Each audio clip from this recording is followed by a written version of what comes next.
And welcome back to a fresh episode of the Business Growth Show. Excited to be joined by Jamie Martin today. And if you're tuning in on the video side of things, you may see there's a little bit of flip up as we're working on the studio background. So don't be too alarmed. Anyway, Jamie is a managing director and founder over at Correct Careers Coaching. He's an award-winning sales professional, co-creator of a B2B sales e-learning course, as well as an author, a podcaster, and a speaker. Jamie, a very warm welcome, Squire. How are you doing? I'm very good. Thank you, Sam. Thanks for having me on the show. Thrilled to be here. And look forward to providing value to the listeners today. Awesome, man. So it's an interesting topic and looking forward to jumping straight in. So we're going to be talking about how we can sell to different personality types and why that we need to be aware of them as business owners, as sales or marketing professions, why it's something we need to bear in mind.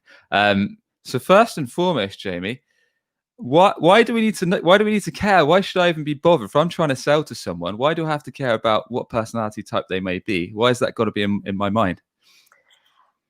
I'm literally going to start with the renowned know, like, and trust. And that is a renowned sales term. And it speaks volumes. People really do buy from people. In fact, Tony Robbins said people who are like each other tend to like each other, basically. And to me, the selling environment is different nowadays in the digital world, and the business environment is different, and people do buy from people. They want to know you as a person, as an individual. Platforms such as LinkedIn or other social media channels, they're very noisy. So how are people going to remember you over your competitors, over many sort of lead generators, telemarketers, SDRs, etc., business development reps, approaching you? So you've got to stand out in the competitive world. And the way to do that is by building a rapport, identifying different personalities, what their interests are. The finer details of information, to me, in the sales world is absolutely vital. So if you can actually identify that type of information at the beginning of a sales cycle and approach your prospect with this information, you are certainly going to stand out against your competition. And there's some various platforms, which I'm sure we'll discuss throughout, to be able to do that, and ways to be able to identify some interesting personalities. But to me, I think it is about, generating a synergy and rapport, and that's really going to help you during the customer buying journey. Got it. Okay, so perhaps a good starting point would be if you could lay out what are the different personality types, Jamie, the ones that we need to be aware of. There is various different types of personalities. I mean, so probably what most people are aware of is introverts, extroverts, and ambiverts. Ambivert is a mixture of the two. I would say I'm more of an ambivert. And I think, identifying maybe these types of personalities types would help, rather than the sales environment being a quantity, more of a quality kind of approach, and qualifying the prospects a lot easier. You can use different types of psychometrics. So there is the renowned DISC profiling, the Gallup, which is a renowned global one, Myers-Briggs. I've done Myers-Briggs before myself, and other different types, Miro, colors, types of personality and psychometrics. So you can identify different personality types, but I think, I would stick with more of an introvert, extrovert, and ambivert type of personality. But bearing in mind, you could be one of those personality types and your prospect could be completely different. And that doesn't matter. It's probably just about mirroring and utilizing body language and communication styles to understand how you can build the rapport. And also with not just with personalities, but the communication styles from a background and degree in psychology. I'm aware of visual learners, auditory learners, kinesthetic learners. So you've really got to communicate effectively with your prospects. So what's your sort of thoughts on those areas, Sam? Yeah, interesting stuff. So in terms of dealing with what I'd like to know, Jamie, to put this into a tangible thing that we could take away straight away. So if let's say we're hopping on a sales call, perhaps we've got an inbound lead, or we've got someone that wants to chat to us, we've got a meeting from our outbound or inbound activity. How can we tell what personality that type they are? And is that something we need to pick up straight away? Or is it something that will take us a little bit of time to work it out? And what are some of the signs that we should look for, perhaps for someone to be an introvert, an ambivert, or an extrovert? Okay, so strategically, there are some add-ons you can utilize, software to attach to such platforms such as LinkedIn. So Crystal Nose is a very good one, and White Rabbit AI. I don't know if they can go in the show notes afterwards, but so like platforms such as them do give you some artificial intelligence, some insight into what interests, what likes, what dislikes, personality traits, characteristics your prospect may be like. So that's one way to start. But another way I would look at it is, LinkedIn, fantastic, the number one business to business platform, well over 750 million people on there now, 30 million companies, and 87 million millennials, which I think is quite fascinating. 11% of them in decision-making positions. So you've got such a platform which you can utilize, and if your prospect has got an all-star profile on LinkedIn, you can really identify some information about them, the way they're writing, have they added their awards on their certificates? Are they doing any projects, voluntary work, charitable work? Who are their influencers, their followers? Who are their network? And what they're posting about on social media. So you can kind of identify some traits of what they are like, just utilizing that kind of information. Okay. All right. So is that something we should be doing kind of pre-call? So if we've got meetings booked, appointments booked, say Zoom calls, Skype calls, whatever method of communication we're going to be communicating with our potential customer, we should be looking at their LinkedIn profiles, and that's going to give us golden nuggets that we need to understand their personality type. Is that what you're saying, Jamie, or is there a bit more to it than that? No, absolutely. Do your due diligence and your research before calling the prospect. This is going to help you stand out in the sales environment. And this is what I was saying about qualifying a prospect, or even disqualifying a prospect. Looking at their LinkedIn or looking at other social media channels, of course, if Facebook is the channel for your target market. But definitely utilize this information, because not only that, even if it doesn't give you an exact personality type, you can, during your opening of an introductory call, you can literally say, I've seen some business news about your company, or I have seen, a social media post about your dogs, or whatever it may be. You can really synergize and generate a good opening, so you can get the conversation going. And we all know about the 80-20 rule, or probably different figures nowadays, but the prospect should be talking more. And the way to get them to communicate, talk more with you, is by starting a conversation with an interest or a fact about them, and then you can learn a lot more about them and their personality during the earlier stages of a conversation. And then you can decide, okay, so should I mirror their type of communication style, or if you're over video conferencing nowadays, their body language, and really identify maybe what type of personality they are. Bearing in mind, though, it depends what size of business you're talking to. If it's a corporate blue chip company, there will be different decision makers within the business.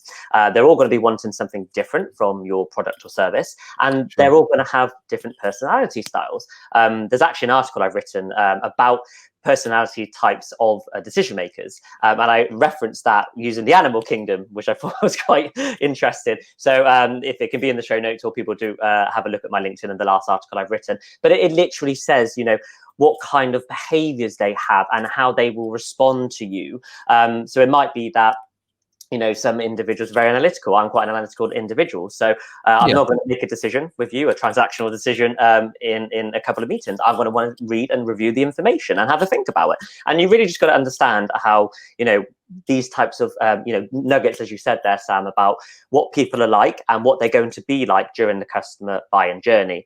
And there is just before we go a bit more, Jamie, because I want to understand. So how much of this can we grab PreCool Research, and how much of this, like you said, in your case, you're quite an analytical guy, so you might not make a decision there and then. If you're dealing with a sales rep, you might want to take your time, analyze your options, and think about what makes sense from a numbers game.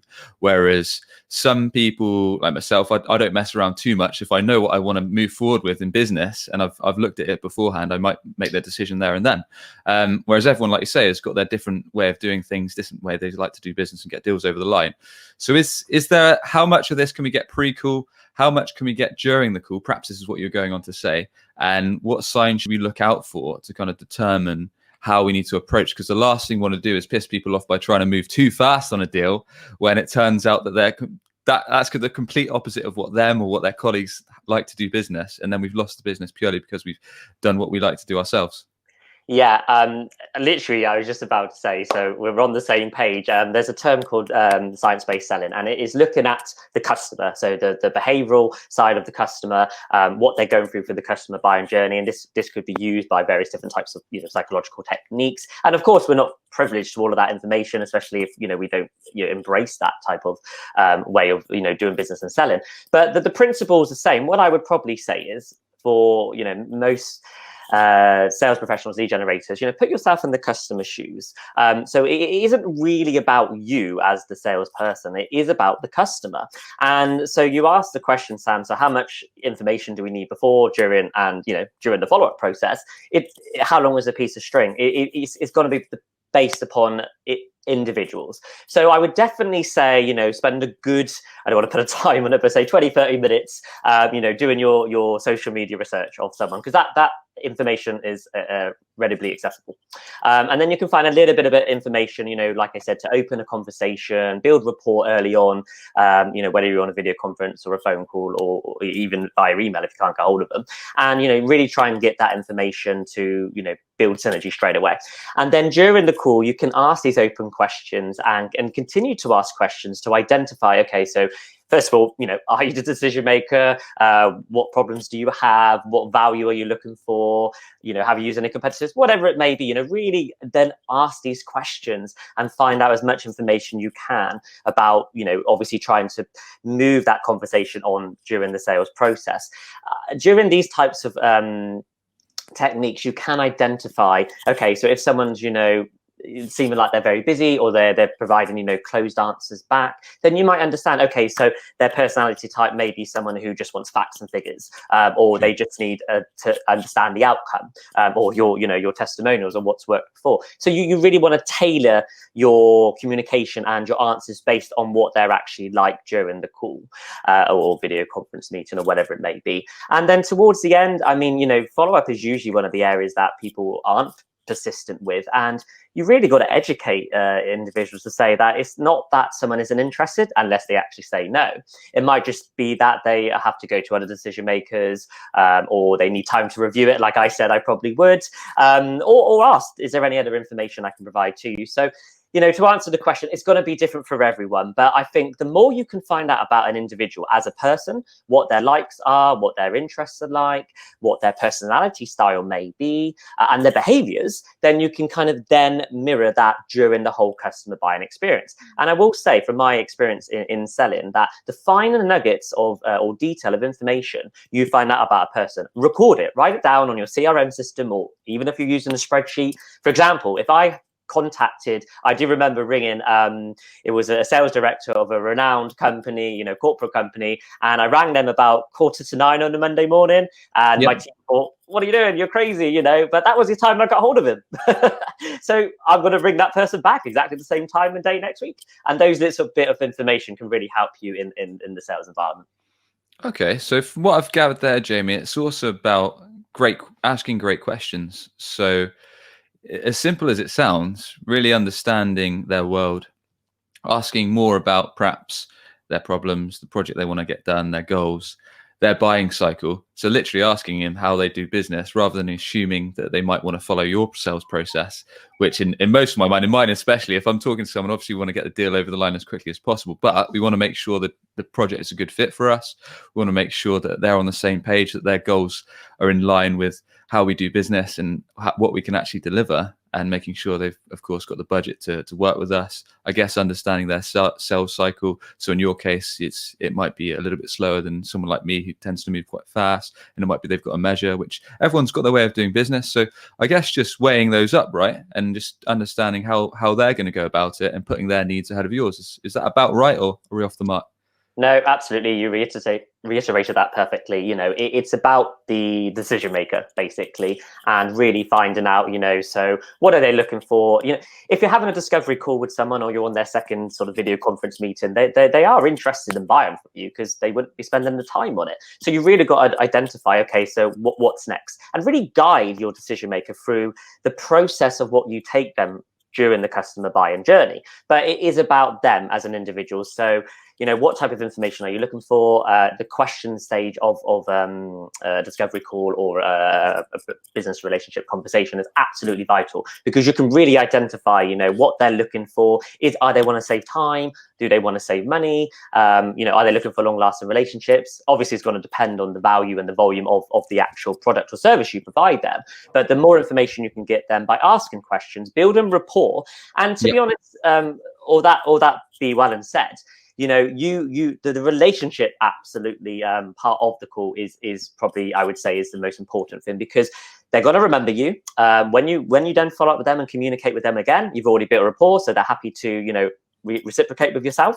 And even if they don't want to buy from you now due to needs of their business, when you then follow up with them in, say, a quarter or a week or 6 months time, then they will want to speak to you again. Some deals I've done in recruitment specifically may have taken about 9 months, but because I've built such a strong relationship with them, really got to know them, built a synergy, each other's interests, and understanding different ways of their personalities and what they like and their behaviors, then that's really helped me later on at a later date to convert the sale. Okay, interesting. Now, you mentioned earlier just after we started the recording that things like mirroring, which is quite an old school sales strategy that a lot of trainers still use. I'm not saying it's bad, not saying it's good, but it's interesting. Is that something we should be adapting? For example, if we're chatting to an extrovert and they're perhaps very, very loud, they're very, very fast paced in the way they're talking, they say, "Hi, Jamie, really want to get this deal done. Tell me more about your company. Tell me what the price is. Tell me what the timeline is. Tell me now, let's move fast." Should we be mirroring exactly, if we're chatting to them in that loud, fast pace? Should we try to repeat that ourselves? And likewise, if we've got someone on the other end of the scale and they're talking to us quite calm, quite collectively, they're quite a slow pace, is that something we need to be adapting? Or are there any other things that you recommend that we do, Jamie, once we understand the buyer's personality, and how they like to do business, that we should be mirroring or perhaps using other techniques?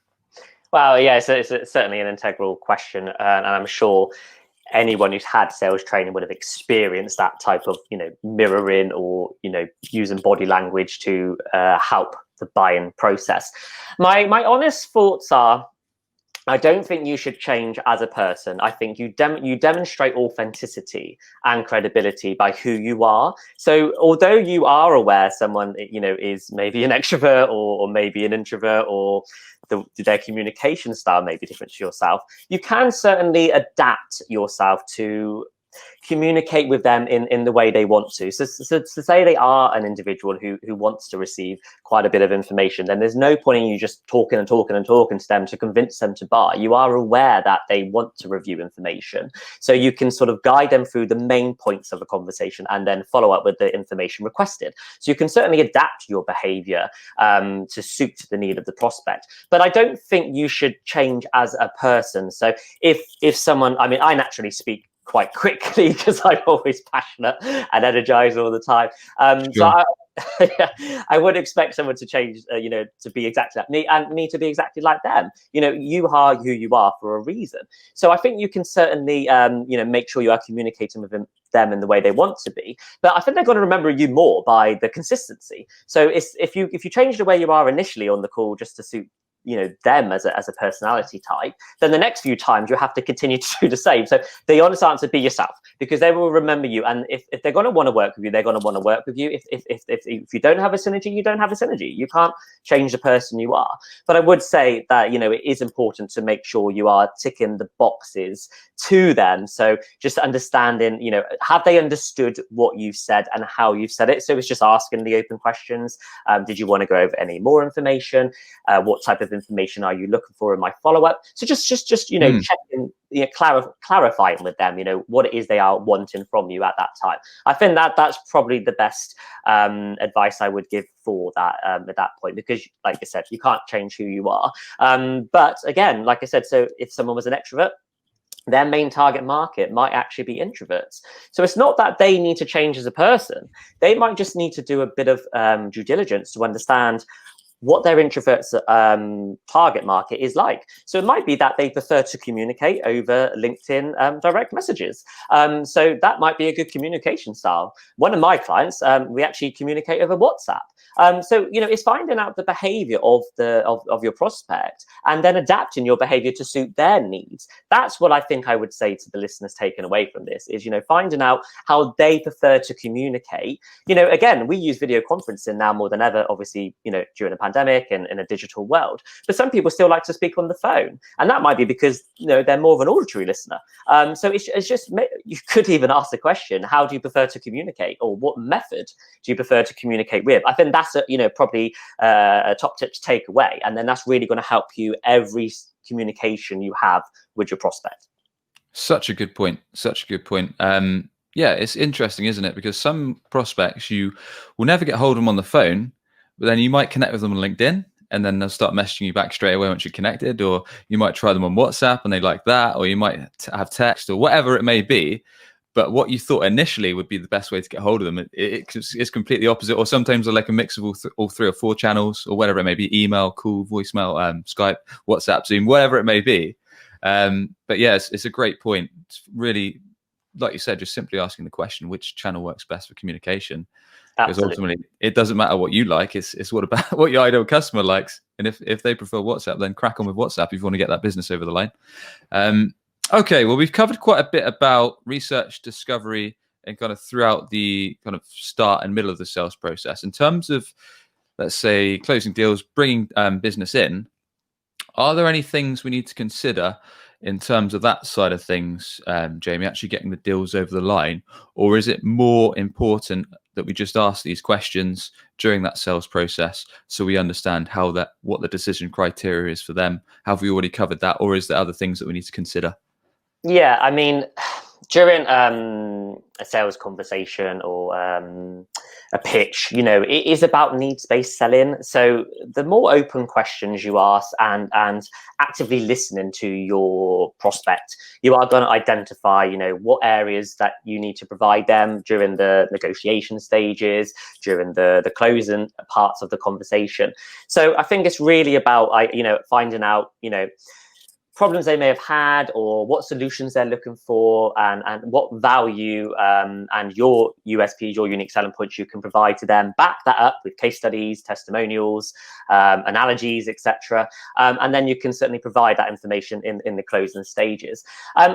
What I would probably say, in a busy world, a noisy sales environment, is that, most prospects, they probably would look for, to go to a couple of your competition, to whether cost isn't, one of the most elements they want to consider, or whether it's looking at your credentials, whatever it may be. So I think during the probably second pitch stage, which that would be done in a sort of face-to-face video conferencing style meeting, maybe do something different, something that's stand out and something that's personalized. So I was having this conversation with a customer yesterday, actually, looking at tailoring a proposal based on their needs and what they're looking for. So making sure you ask the right questions.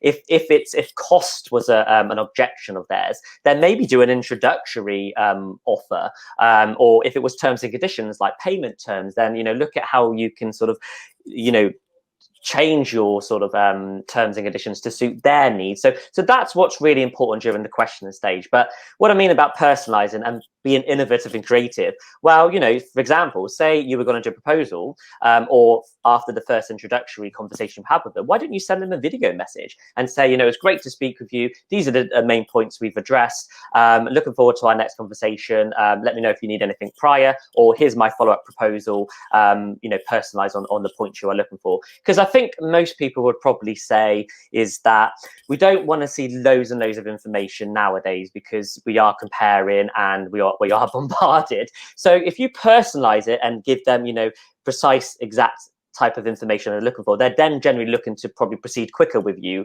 during the buying cycle, because you have kind of adhered to what they are looking for, but also given them the direct information. But yeah, again, like using video nowadays, we know it's absolutely vital because it covers, auditory, visual, not necessarily key aesthetic yet, unless virtual reality comes out soon and we can utilize that over video conferencing. That would be helpful for a product selling anyway. But yeah, it's just about doing something different during the customer cycle. But follow up, I will say, is that, a timely fashion, do it as soon as possible, and get them, to obviously come back to you as soon as possible, because that's usually an area that I'm aware of some clients losing customers during the buying cycle. Great point. Great point. And you executed the follow up perfectly, Jamie. As well, we're fortunate enough with the show now that we get many guest applications. But you were persistent. You messaged me on LinkedIn. You messaged me on email. We managed to book it in over time. So executed that spot on yourself, my friend.